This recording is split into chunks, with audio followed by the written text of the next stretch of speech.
Ermənistan prezidentsiz qala bilər. Gündəm xəbərin efirində 26 fevral tarixli və bir məlumatı diqqətinizə çatdırırıq. Belə ki, Ermənistan prezidenti Paşinyanın əlində oyuncaqdır. Bu barədə Ermənistanın səsində dərc olunan bir məqalədə deyilir. Qeyd eləyək ki, Ermənistanda son illər prezident institutunun rolu və siyasi çəkisi ilə bağlı müzakirələr yenidən gündəmə gəlib və bəzi ictimai və siyasi dairələr ölkədə prezident postunun formal xarakter daşıdığını iddia eləyir və bu vəzifənin icra hakimiyyətinin təsiri altında olduğunu bildirirlər. Tənqidlər əsasən hazırki prezident Vahagn Xaçaturyan, yəni keçmiş prezident Armen Sarkisyan və baş nazir Nikol Paşinyan ətrafında cəmlənmiş bir müzakirə və tənqiddir. Qeyd edək ki, tənqidçilərin fikrincə son 8 ildə prezident postu real siyasi təsir imkanlarını itirib və daha çox simvolik status daşıyır. Onların iddiasına görə prezident administrasiyası mühüm dövlət qərarlarında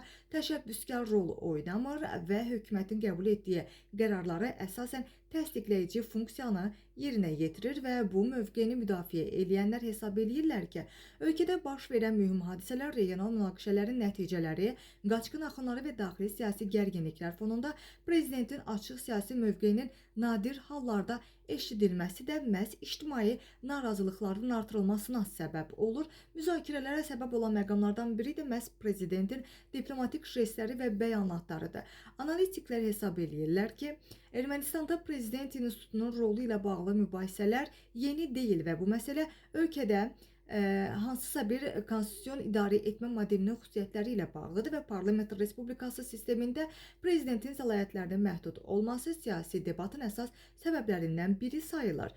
Müşahidəçilərin fikrincə bu mövzu yaxın seçki dövrlərində və siyasi gərginlik artdıqca yenidən gündəmə gələcək və ictimai diskussiyanın əsas başçılarından biri olaraq da qalacaq. Bəli, Gündəm xəbərin efirində Müsavat Qoma istinadən bu məlumatı diqqətinizə çatdırdım.